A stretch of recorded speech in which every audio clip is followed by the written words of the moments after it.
Bom dia, boa tarde, boa noite, negociadores. Espero que vocês estejam bem. Eu estou aqui com a minha querida Patrícia Freire. Seja muito bem-vinda. A gente já estava bem ansiosa, pessoal, porque ela também é mediadora, também é negociadora, é apaixonada pelo que eu digo sempre, pela empatia, pelo diálogo. Então, assim, seja muito bem-vinda. Eu adoro receber mediadores e negociadores aqui. Eu quero que você fale um pouquinho sobre você, eu quero que você fale um pouquinho sobre esses longos anos aí de advocacia, sobre essa simpatia que é a Patrícia, a humildade, porque sempre que eu falo com você, você sempre diz que tem algo a aprender. É o que eu acho muito interessante. Eu encontrei Patrícia antes de hoje 3 vezes. E todas as 3 vezes você foi extremamente simpática. E você disse uma das frases que você falou que me marcou até na revista do Paradigma, no dia que a gente se encontrou. Não, eu não sei de nada, eu tenho mais a aprender. Então isso para mim é muito importante. Quando a gente se coloca na questão de aprender algo de alguém sempre, a gente sempre tá para evoluir. Então seja bem-vinda. Obrigada. Tá? E se apresente, por favor. Então vamos lá, né? Bem, eu já me formei há alguns anos, né? Vou fazer 20 anos aí. Na verdade, eu acho que fez já 20 anos. A gente esquece essa parte, né? Deixa essa parte pra lá. Deixa essa parte para lá. E assim, meio cíclico, né? O nosso caminhar. Às vezes a vida vai te levando para alguns lados, né? E assim foi. Eu comecei advogando em grandes escritórios. E aí advoguei. Comecei advogando como advogada só em audiência, depois fiquei interna, fui para a JEC, depois fui para a Justiça Comum, aí depois fiquei como gestora, e assim foi. Aí depois fui migrando para o especializado, que assim, que é minha paixão. Eu não gosto muito dessa advocacia de massa, sabe? Aquele negócio, eu gosto de fazer a tese, eu gosto de elaborar, eu gosto de vibrar quando a tese dá certo. Né? Então, assim, isso é uma paixão. E a docência também sempre foi outra grande paixão, né? Então, assim, minha mãe diz que quando eu era pequena, eu chegava em casa, botava todos os bonecos ali da aula. Eu tinha um quadro bem grande de gente. Eu digo que a docência é um negócio, assim, que a gente já descobre quando é pequenininho. Porque já pega os bonecos e já bota todo mundo sentadinho. Então, a docência já era... Antes mesmo da advocacia picar, a docência já estava no sangue. Era, exatamente. E aí, também sempre foi algo que eu sabia que eu ia querer desenvolver, né, durante até a faculdade. Só que na minha época era um pouco mais difícil começar a ensinar sem que você tivesse aí um empurrão, sem ter feito um mestrado, né? Então, assim, eu só consegui efetivamente entrar enquanto mestranda, né? Quando eu fiz a especialização e acabei na época, não conseguia. Hoje é mais fácil, hoje está mais fácil. Infelizmente, né, a gente está tendo...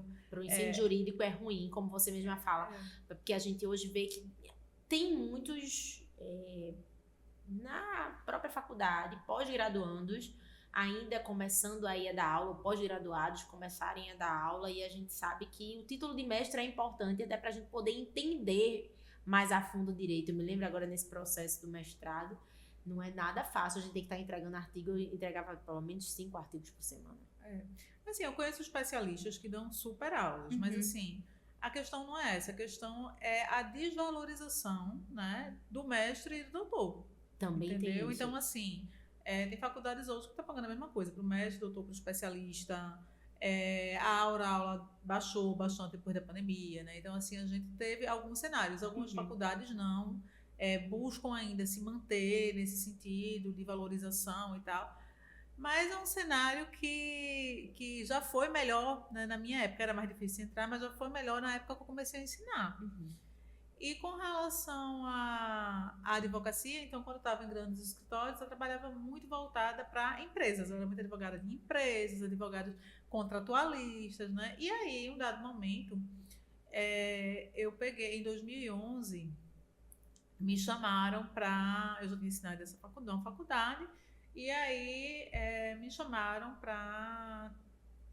Ia ter uma câmara de mediação que abri lá, e me chamaram para ir para a câmara. E aí eu comecei, eu fiz um caminho, foi quando eu comecei a entrar mais na docência e sair dos escritórios grandes para fazer uma advocacia mais autônoma. Sim.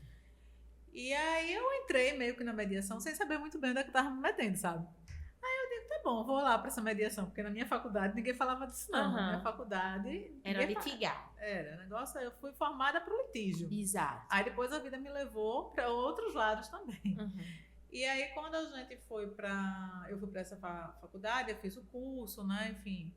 E aí eu comecei a fazer a mediação lá.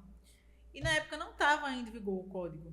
Mas conseguimos, né, é uma faculdade no interior, e a gente conseguiu conversar lá, e das 3 varas civis que tinha, 2 encaminhavam para a gente antes mesmo, né, de contestação de tudo, para a gente fazer. A gente matava quase tudo.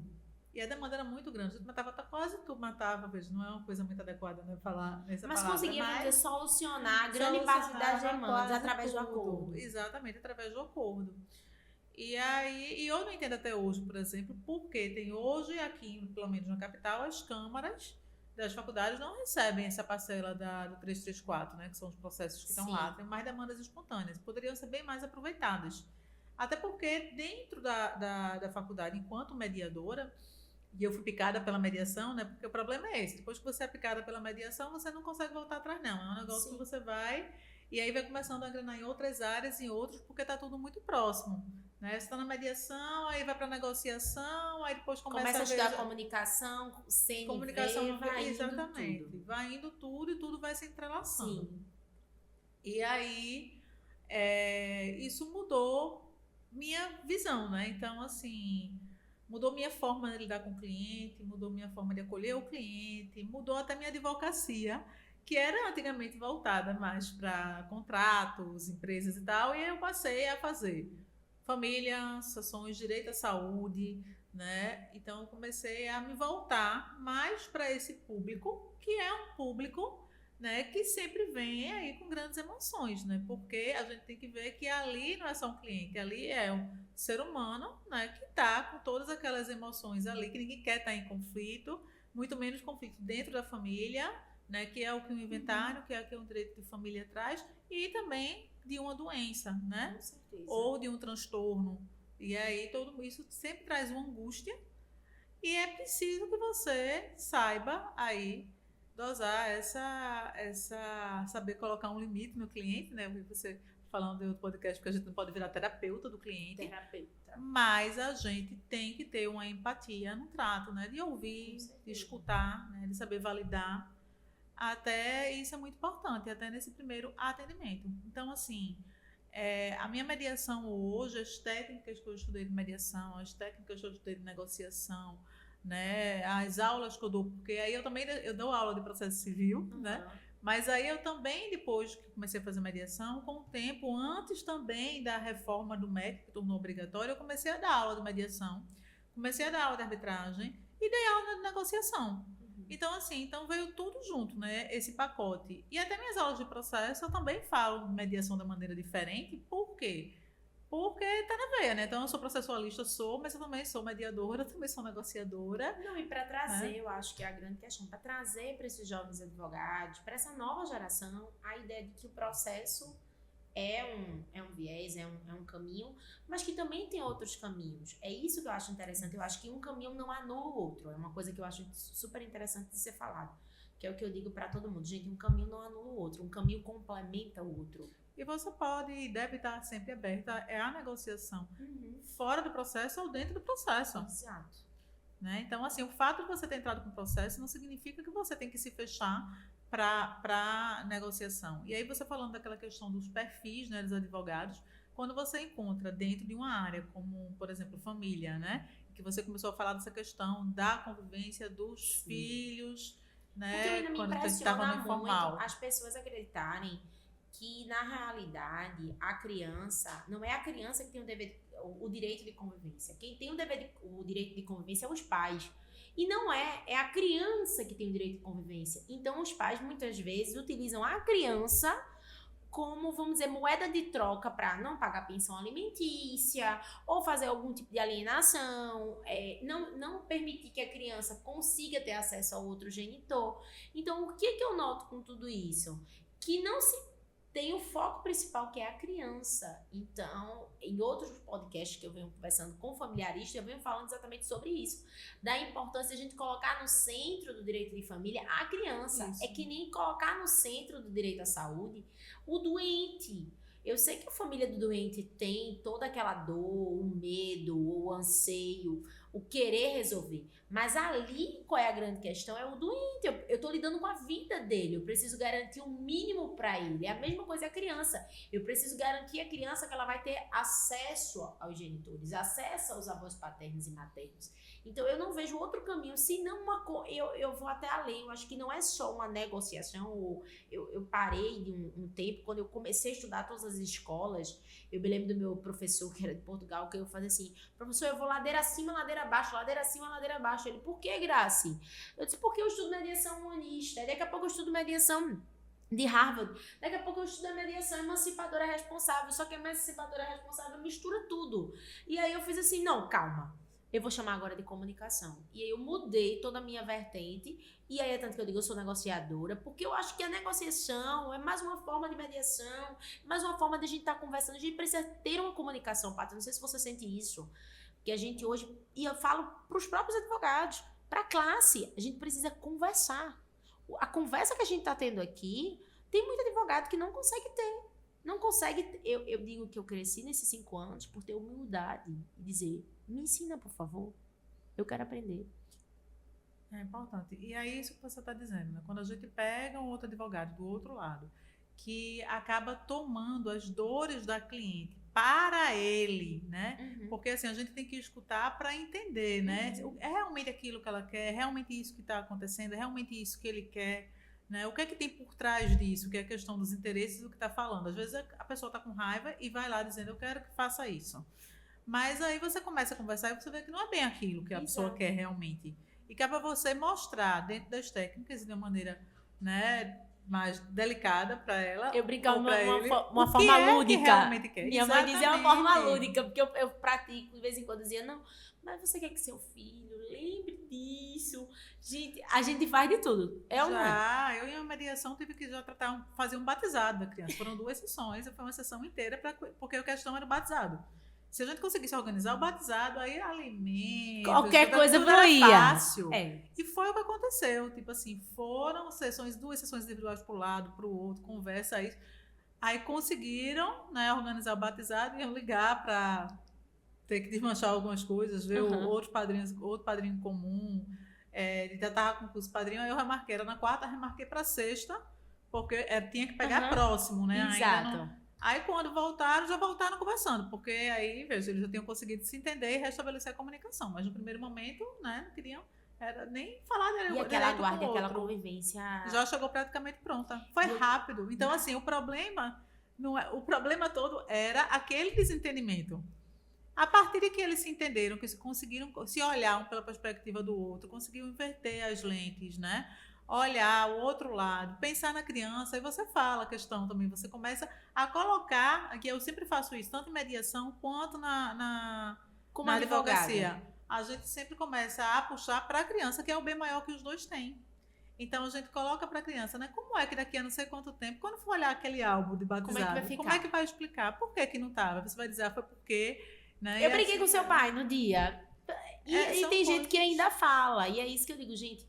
O interesse é a criança, é onde eu digo, os advogados familiaristas, existe um propósito por trás de tudo isso. E, Paty, deixa eu te fazer uma pergunta que pra mim, como você falou, você faz família e faz saúde. Tu sente ainda muita resistência da parte de saúde quanto às questões de negociação? Veja, eu uso a negociação para minha vida. Então, assim, por exemplo, eu tenho um processo, eu não posso dar nomes, mas enfim, de saúde, que é de transtorno, né? Do espectro autista, TEA. Então, tem aquela questão de terapias e tal, não sei o quê. Então, inicialmente, tinham colocado o menininho em uma clínica, que a gente sabia que não era uma clínica boa. E aí a mãe não queria nem iniciar lá. Eu falei as dificuldades, né? De não ter ainda, porque os médicos hoje também têm muito medo de já dizer, essa clínica serve ou não serve. Mas, enfim, entramos com a ação dentro do que eu tinha colocado lá, das estratégias possíveis e dizendo todos os riscos, porque você tem que ser transparente com o cliente, o que é possível ou não é possível. Claro. E aí, assim, logo quando a gente entrou, a gente pelo menos conseguiu tirar dessa clínica, porque aí automaticamente o plano já colocou em uma outra clínica, e uma clínica que ela ainda não era a que ela queria, que eram 2, e a outra era a que ela queria. Mas eu também precisei conversar 3 vezes com a médica, negociando com ela, sem que ela se sentisse também diminuída por conta disso, mas é porque a gente, enquanto advogado, sabe o que é que tem que ter no laudo médico. Claro. Laudo médico de direito de saúde é tudo. Claro. Então, assim, às vezes você É precisava... peça-chave, eu digo. Aí eu peguei isso, eu fiz, olha, tem como falar assim, tem como não falar, não sei o quê, porque assim, uma frase dita de uma maneira diferente já muda muito o cenário. E aí passou-se, ele ficou um período nessa clínica e depois a gente conseguiu ir modificando. O que aconteceu? Caiu no juiz ruim, né? Porque assim, em outros juízes eu teria conseguido... Sempre tem essa, por isso que eu digo, judiciário é algo que a gente pode esperar tudo, não dá pra... Por isso que eu gosto do extrajudicial, mas tudo bem. Aí caiu no juiz ruim, né? E aí ele não deu a decisão, como até hoje ainda não deu, já vai pra sentença, mas a gente conseguiu 98% do que ela queria, na base da negociação. Eu passei aí, juntamente com ela, na operadora do plano. E aí, quando ela vai sozinha, ela não consegue acessar alguns setores. Mas aí, quando você vai como advogada, eu comecei a conseguir o quê? Falar com o setor de terapias específicas, falar com o advogado interno, falar com o setor do comercial. E a gente começa a dialogar e utilizando todas essas técnicas, né? E aí, a gente foi conseguindo modificar. E hoje, assim, ela está nas clínicas que ela quer permanecer. E a gente está tentando fazer um acordo, né? Mas por que a gente ainda não conseguiu fazer esse acordo? Porque eles estão tentando ainda um ajuste com a clínica, né? E aí o que o juiz também não deu, que foi a questão de terapia aba em casa, né? Sim. E escolar, que ele também não tinha dado isso, mas tudo bem. Aí o que acontece? Tudo bem não, mas assim... teve um incidente de assunção de competência, né? Em 2022, que modificou isso. Então, agora, assim, acredito que isso aí em sentença ele vai ter que dar, né? Por quê? Porque foi nesse sentido, né? O incidente foi no sentido de que, olha, se o médico especialista, novamente a importância do médico, disser de forma específica que tem que ser o tratamento lá em casa, que tem que ser o tratamento na escola, deve colocar. E agora, quando é IAC, então é vinculante, né? Então, aí, por exemplo, essa parte que ele tinha né, uma tese completamente contrária na decisão interlocutória, né? Eu acredito que na sentença essa parte eu sei que ele deve reformar.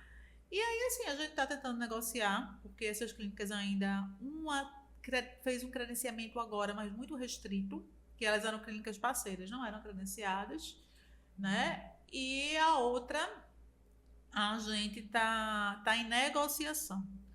Né? Então, eu não sei, mas assim, como vai ser. E aí a gente está peticionando, eu já peticionei várias vezes, até pedindo que fosse dada uma sentença com relação às clínicas, né, parcial de mérito, porque eu achei assim, a partir do momento que está se cobrindo, né, e a pessoa quer ficar naquela clínica, então está em controvérsia, por que não dar uma sentença parcial?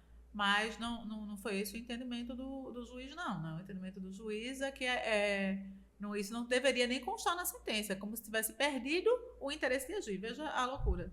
Porque eu sei que a negociação foi aberta e que eu falei que eu consegui tudo isso e fui conseguindo, né? Mas para ele é de uma forma muito informal, que ele não tem, ele tem que se aguardar para que... Mas se acabar o processo, será que vai estar aberta ainda? Até onde vai estar aberta essa negociação? Exato. E assim, mas o que eu quero dizer é que por meio da negociação, por exemplo, o meu cliente hoje está em 2 clínicas que não são credenciadas, que estão tentando ver esse credencial de forma restrita.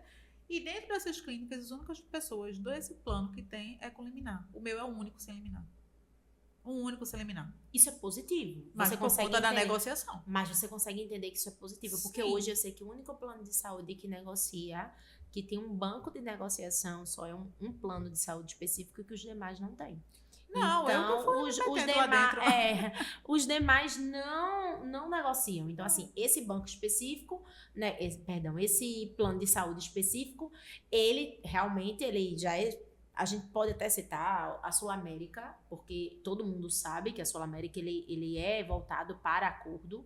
Então, mesmo que você protocole, que você não protocole, você consegue tentar fazer um acordo com a Sul América, mas tirando todo o restante, a gente sabe que não acontece isso. Então, que a gente tem que estar aí tentando. Não estou dizendo que o Sul América é o melhor dos mundos, pelo amor de Deus, jamais eu estou falando isso, mas estou dizendo que ele, pelo menos, ele criou essa questão dos acordos. E os demais ainda não. E quando o meu não é Sul América. É isso, e quando você fala isso, que você conseguiu mesmo... Utilizando, você mostra que você é uma advogada especializada, utilizando a negociação, você conseguir um benefício mais rápido para o seu cliente.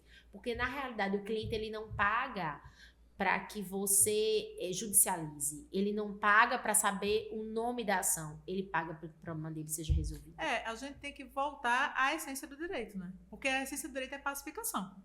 Não é a lei de litígio. Então, o advogado não tem que ser o advogado bom de briga. É o advogado que resolve o problema. Se tiver que brigar, a gente vai brigar. Mas, se dentro daquilo ali a gente tiver como negociar, a gente vai estar aberto para negociação. Claro.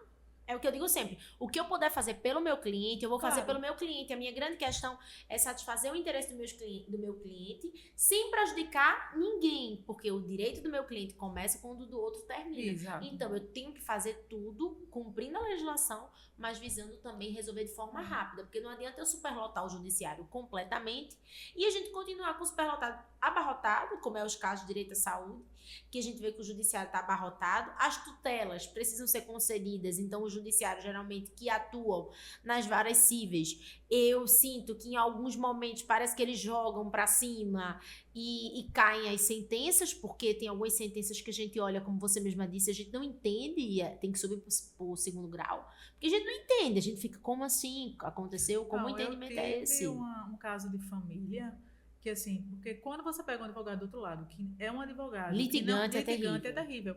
E aí eu peguei um caso de família em que eu peguei um advogado litigante do outro lado. Caramba. E aí, enfim, por razões que assim eu considero, porque eu acho que medida protetiva assim é importante, mas alguns povo está entrando por entrar e parece que o pessoal tudo vai concedendo meio que assim, tem um certo receio e muitas são concedidas sem aquela fundamentação devida. E eu mostrei que naquele caso específico, enfim, nesse caso até fiz parceria com a outra pessoa de penal, no caso, né? Mas eu mostrei dentro daquela medida protetiva que assim, não tinha aquele cabimento. E aí o que aconteceu? A gente esperava que caísse. Aí sabe o que acontece? E assim, a forma como foi dada influenciava diretamente na convivência com os meninos. Caramba. Né? E assim, era um pai super presente. Então, assim, era um problema. E aí, o que acontecia? A juíza deu uma decisão, que se eu trouxer essa decisão, você vai concordar, eu vou concordar, qualquer pessoa vai concordar, porque era um artigo. Era um artigo. Não estava enfrentando as coisas que eu estava levando, era um artigo. Um artigo de violência contra a mulher, que não tinha nada a ver com o meu caso. Aquela ali se aplicava a qualquer coisa, uma coisa absolutamente genérica. E aí, assim, como impactava na convivência, aí ele dizia assim pra mim, ele começou a descumprir. E aí, outro advogado, não, tá descumprindo. Eu fiz, olha, tá ciente de todos os riscos. Aí eu fazia, aí ele dizia assim, eu não vou deixar de ir para nada dos meus filhos.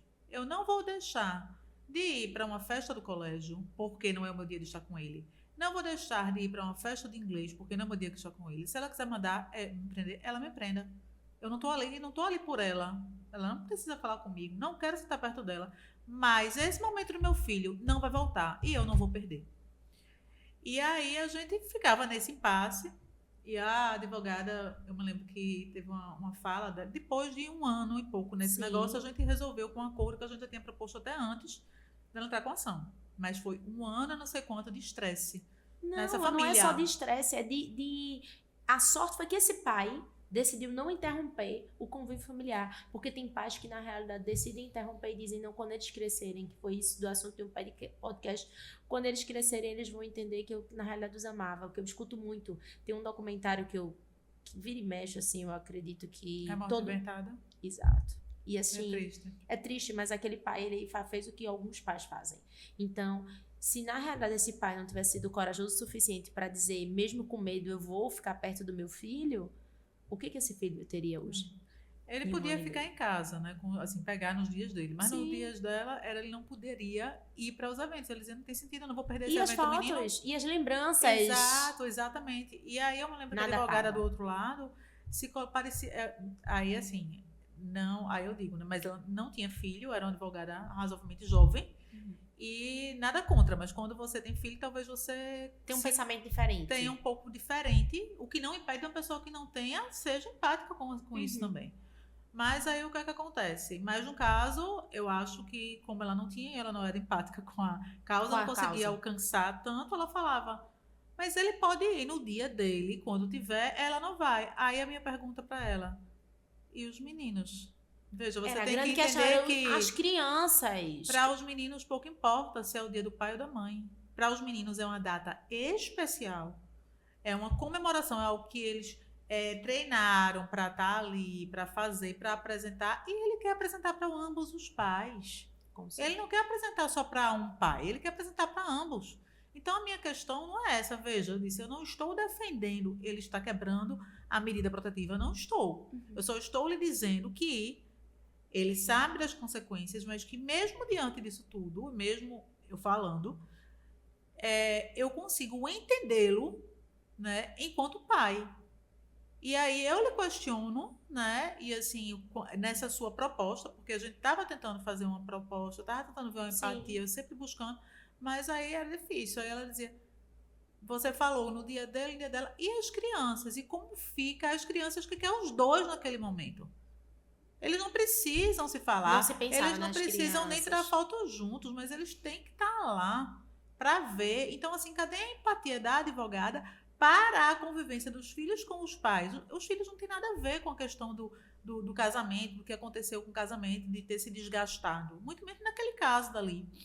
Aí, depois de 1 ano e pouco de muito estresse e desgaste, É que conseguiu-se fazer um acordo que a gente estava propondo já lá atrás. Mas vou te dizer, a gente conseguiu fazer esse acordo quando houve uma modificação também do advogado. Então a gente sabe que mudar a cabeça do advogado é crucial. Amém. Paty, de verdade, muito obrigada por ter participado do podcast. Foi incrível estar com você. O nosso tempo sempre é muito corrido. Eu brinco sempre, 30 minutos é muito pouco tempo, é muita experiência, é muita coisa pra gente conversar. Eu digo que a advocacia é um mundo. E todo dia a gente tá aprendendo alguma coisa. Eu digo que a gente não para de aprender nunca. A gente sempre... Aquela pessoa que diz assim, não, eu não vou advogar porque eu vou parar de estudar. Não, você vai ser um eterno estudante sempre. Sempre. Você vai ter que estar estudando, você vai ter que estar... Eu brinco que eu estudo a mente humana, porque eu quero entender o que se passa na cabeça de um pai, de uma mãe. E às vezes eu leio livros falando sobre criação de filhos, eu ainda não sou mãe, mas eu fico, caramba, por que faz ela pensar dessa forma? Por que faz ele pensar? Pra me fazer me colocar naquela Você função. não é mãe, mas você consegue Ter essa empatia. visualizar e ter essa empatia, né? Você prezar pela família. Você não entrou no problema do cliente, trouxe o problema do cliente, querendo assim, para eu defender o cliente, eu tenho que aceitar tudo que ele diz e não abrir a cabeça dele para mostrar a criança, mostrar os danos da criança. Porque se é o advogado do outro lado, não é dizer, tipo assim, como se tivesse medo que o cliente achasse que não está me defendendo. Não, Sim. Você tem que mostrar que compreende a dor dela, o dele, que você validar aqueles sentimentos, escutar, mas você tem que começar a usar as técnicas para poder mostrar assim, fazer com que a pessoa ela se coloque no lugar do filho. Claro. E também ver que dentro de um conflito sempre tem ali... Tem os dois lados. E tem o bom e tem o ruim. Ninguém é todo ruim, ninguém é todo mal. E também não confundir, né, o que a pessoa é com você do que ela pode ser com o outro. Do que ela pode ser, principalmente quando se trata de filhos. Muito obrigada. Principalmente de família. Tá? Muito obrigada, minha querida, de verdade. Um beijo enorme, negociadores. Muito obrigada. A gente encerra mais um podcast.